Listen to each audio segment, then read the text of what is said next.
بدی کیا ہے نیکی کیا ہے میں جانتا ہوں، تم مجھے کیا جواب دو گے؟ یہ جواب صحیح ہوگا، لیکن جب تم دنیا کے کونے کونے تک یہودیت کو پہنچانے کی بات کرو گے تو بدی و نیکی کے معنی بدل جائیں گے۔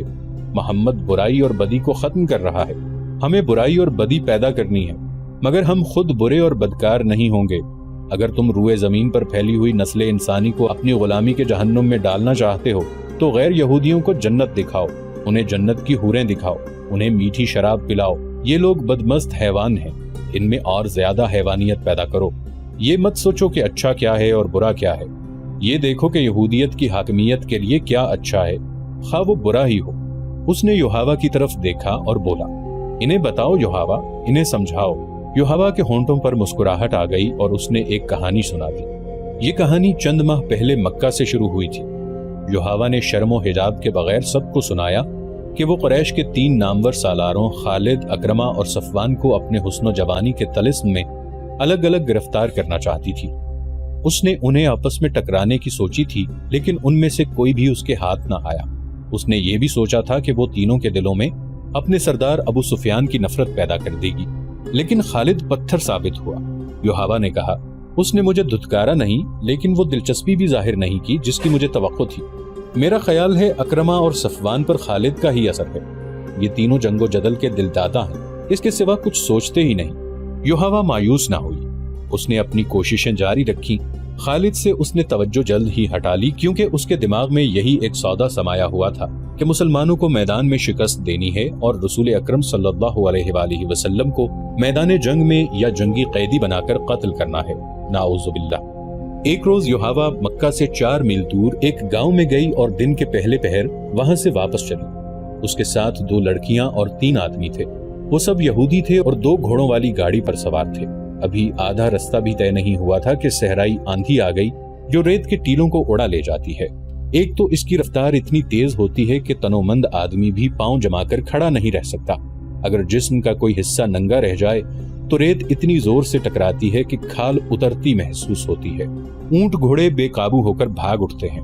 اچانک ریت کی ایک دیوار جو زمین سے آسمان تک پہنچی ہوئی تھی بڑی تیزی سے آئی اور ان یہودیوں کی گھوڑا گاڑی کو اس دیوار نے نگل لیا۔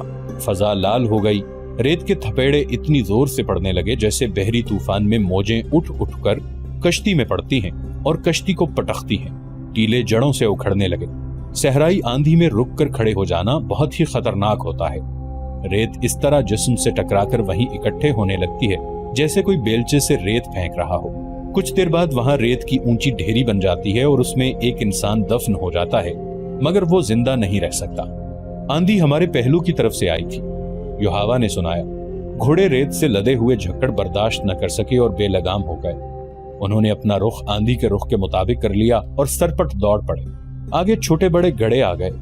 گھوڑا گاڑی بڑی زور سے اچھلتی ڈولتی اور بے لگام گھوڑوں کے رحم و کرم پر اڑی جا رہی تھی۔ گاڑی کے اندر اس قدر ریت آ رہی تھی کہ اپنا آپ بھی نظر نہیں آیا تھا۔ ایک جگہ گاڑی کے ایک طرف کے پہیے گڑھے میں چلے گئے یا دوسری طرف کے پہیے اونچی جگہ چڑھ گئے۔ گاڑی ایک طرف سے اتنی اوپر اٹھ گئی کہ اس کا پہلو کے بل گرنا یقینی تھا، لیکن گاڑی نہ گری۔ اسے اتنا سخت جھٹکا لگا کہ میں جو اس طرف بیٹھی تھی لڑک کر باہر جا گری۔ گاڑی آگے نکل گئی، میں قلع بازیاں کھاتی رہی۔ سنبھل کر اٹھی اور اپنے ساتھیوں کو پکارا، مگر آندھی کے زناٹوں اور اس کی چیخوں میں اپنی آواز مجھے بھی مشکل سے سنائی دے رہی تھی۔ میرے ساتھ گاڑی میں جو بیٹھے تھے انہوں نے شاید مجھے گرتے نہیں دیکھا تھا، اگر دیکھا تھا تو ان میں سے کسی میں اتنی ہمت نہ تھی کہ میرے پیچھے اود آتا تاکہ میں تنہا نہ رہتی۔ میں اتنی خوفزدہ کبھی نہیں ہوئی تھی اور میں کبھی ایسی خوفناک آندھی میں بھی نہیں پھنسی تھی۔ آندھی میں کچھ نظر نہیں آتا تھا، میرے نیچے کوئی راستہ نہیں تھا۔ مجھے یہ بھی معلوم تھا کہ گھوڑے صحیح راستے سے ہٹ کر نہ جانے گاڑی کو کس طرف لے آئے تھے۔ میں چہرے پر کپڑا ڈالے آندھی کے رخ میں جا رہی تھی، پاؤں جمتے نہیں تھے۔ یوحوا کو آندھی دھکیلتی جا رہی تھی۔ اچانک آندھی کی چیخیں بہت ہی بلند اور ڈراؤنی ہو گئیں۔ یوحوا پہلے نیچے گئی، وہ گھاٹی تھی جو وہ آندھی کے زور پر اتر گئی تھی۔ پھر وہ ایک دیوار سے ٹکرائی، یہ ریتلی مٹی کی دیوار تھی۔ یوحوا اس پر ہاتھ رکھ رکھ کر آگے چلتی گئی۔ یہ نشیبی جگہ تھی جس میں مٹی کے ٹیلے اور ٹنڈ منڈ سے صحرائی درخت بھی تھے۔ یہاں آندھی کی چیخیں ایسی ہو گئی تھیں جیسے بہت سی عورتیں چیخ چلا رہی ہوں۔ بعض چیخیں آندھی کی لگتی ہی نہیں تھیں، یہ انسانوں کی بھی نہیں لگتی تھیں، وہ چڑیلوں یا درندوں کی معلوم ہوتی تھی۔ یہ یہودی حسینہ جو اپنے آپ کو نڈر اور دلیر سمجھتی تھی خوف سے رو پڑی۔ وہ جانتی تھی کہ آندھی تھم جائے گی، لیکن وہ یہ بھی جانتی تھی کہ کسی کے ہاتھ چڑھ گئی تو وہ اسے اس کے گھر نہیں اپنے گھر لے جائے گا، اور یہ بھی ہو سکتا تھا کہ کوئی اسے خراب کر کے قتل کر جائے۔ رات آ رہی تھی، بھیڑیوں کا خطرہ الگ تھا۔ کوئی اور خطرہ ہوتا تو یہ خطرہ موجود تھا کہ وہ مکہ کے راستے سے بھٹک آئی ہے۔ صحرا میں راستے کی تلاش ناممکن ہوتی ہے۔ بھٹکے ہوئے مسافر کا انجام موت ہوتا ہے۔ وہ تھکن سے نہیں، پیاس سے مرتا ہے۔ اسے اونٹ کے بڑبڑانے کی آواز آئی۔ اس کی دہشت زدگی بڑھ گئی، لیکن اسے آندھی کی آواز سمجھ کر اس نے دل کو تسلی دی۔ اسے کچھ بھی نظر نہیں آ رہا تھا۔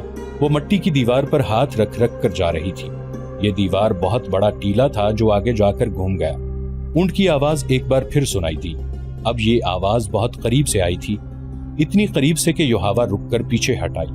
اب اسے شک نہ رہا، یہ اونٹ ہی کی آواز تھی۔ اونٹ اکیلا نہیں ہو سکتا تھا، 2-3 آدمیوں کا وہاں ہونا ضروری تھا۔ یہ آدمی اس کے ہمدرد تو نہیں ہو سکتے تھے۔ وہ گناہ اور بدی کا دور تھا۔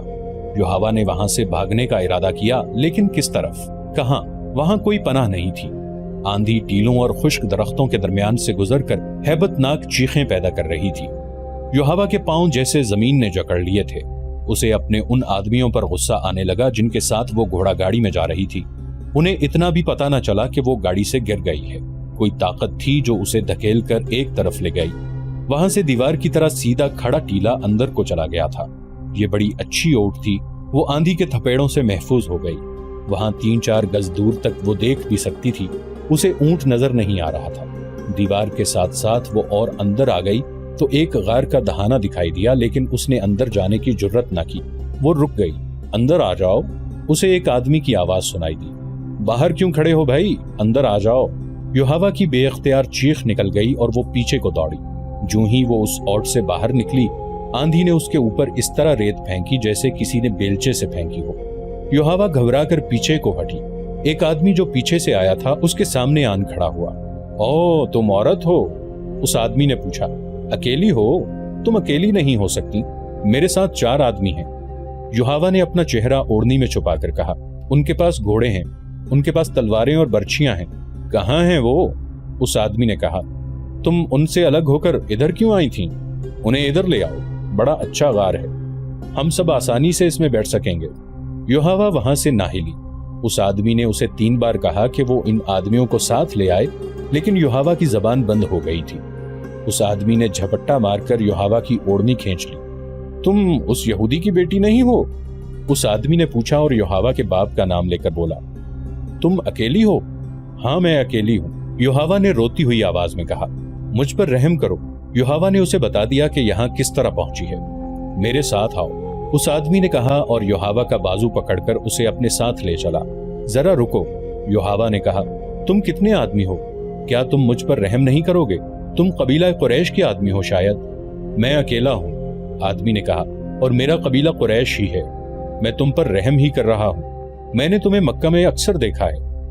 یوحاوا نے کہا، تمہارے نام سے میں واقف نہیں، میں جرید بن مسیب ہوں، میرے ساتھ آؤ۔ پھر تم مجھے میرے گھر تک پہنچا دو گے؟ یوحاوا نے پوچھا۔ میں تمہیں کبھی ناراض نہیں کروں گی۔ اونٹ جس کی آوازیں یوحاوا نے سنی تھیں وہ جرید بن مسیب کا تھا، جو باہر کہیں بیٹھا تھا۔ جرید یوحاوا کو غار میں لے گیا۔ جرید دراز قد، گٹھے ہوئے جسم اور دلکش چہرے مہرے والا جوان آدمی تھا۔ اس نے غار میں لے جا کر یوحاوا کو پانی پلایا اور ایک تھیلی اس کے آگے رکھ دی جس میں کھجوریں تھیں۔ خاموشی سے بیٹھی رہو، جرید نے کہا، آندھی کا زور ٹوٹ رہا ہے، میں تمہیں گھر پہنچا دوں گا۔ ذرا خاموش رہ کر اس نے یوحاوا سے پوچھا، تم نے یہ کیوں کہا تھا کہ میں تمہیں ناراض نہیں کروں گی؟ تم مجھے گھر پہنچانے کا معاوضہ لوگے؟ یوحاوا نے کہا، میں اور کیا معاوضہ دے سکتی ہوں؟ میں کوئی معاوضہ نہیں لوں گا۔ جرید نے کہا، میں ان میں سے نہیں ہوں، اگر میں نے تمہیں کسی سے لڑ کر چھینا ہوتا تو تم میرا انعام ہوتی، مگر تم نے مجھ سے رحم مانگا ہے۔ رحم کرنے کا معاوضہ کون لیتا ہے؟ یوحاوا اس کے منہ کی طرف دیکھتی رہی۔ جرید بن مسیب لیٹ گیا۔ یوحاوا نے اس کے ساتھ کچھ باتیں کی۔ تھوڑی دیر بعد اسے یقین ہو گیا کہ جرید کی نیت میں خرابی نہیں ہے، وہ تو اس کے ساتھ کھل کر بات بھی نہیں کرتا تھا۔ یوحاوا پریشان ہو گئی۔ جرید، یوحاوا نے پوچھا، کیا میں خوبصورت نہیں؟ کیا تم مجھے پسند نہیں کرتے؟ جرید نے قہقہا لگایا مگر بولا کچھ بھی نہیں۔ تم کیوں ہنسے ہو؟ یوحاوا نے پوچھا۔ میں تمہاری ہنسی سے ڈر گئی ہوں۔ خدا کی قسم تم بہت خوبصورت ہو، جرید نے کہا۔ تم میری پسند کی لڑکی ہو۔ لیکن جس طرح اور جس جگہ تم مجھے ملی ہو یہ مجھے پسند نہیں۔ میری مردانگی کو مت للکارو۔ تمہارا جسم مجھے بہت اچھا لگتا ہے، لیکن میرے دیوتا مجھ پر لعنت بھیجیں گے کہ میں نے مصیبت میں پھنسی ہوئی لڑکی کا ہاتھ پکڑا اور اس کے جسم کو اپنا انعام سمجھ لیا۔ جرید پھر خاموش ہو گیا۔ یوحوا کے دل سے خوف نکلتا چلا گیا اور جرید اسے بڑا ہی خوبصورت نظر آنے لگا۔ میں نے جرید کو مکہ میں کئی بار دیکھا تھا۔ یوحوا نے کعب بن اسد کے گھر میں سب کو یہ کہانی سناتے ہوئے کہا، لیکن میں نے کبھی اس کی طرف کوئی توجہ نہیں دی تھی۔ اپنے قبیلے میں اسے کوئی رتبہ یا اونچی حیثیت حاصل نہیں تھی، مگر اس روز غار میں اس کے پاس تنہا اور بے بس بیٹھ کر مجھے محسوس ہونے لگا کہ یہ تو اونچی حیثیت والے لوگوں سے بھی اونچا ہے۔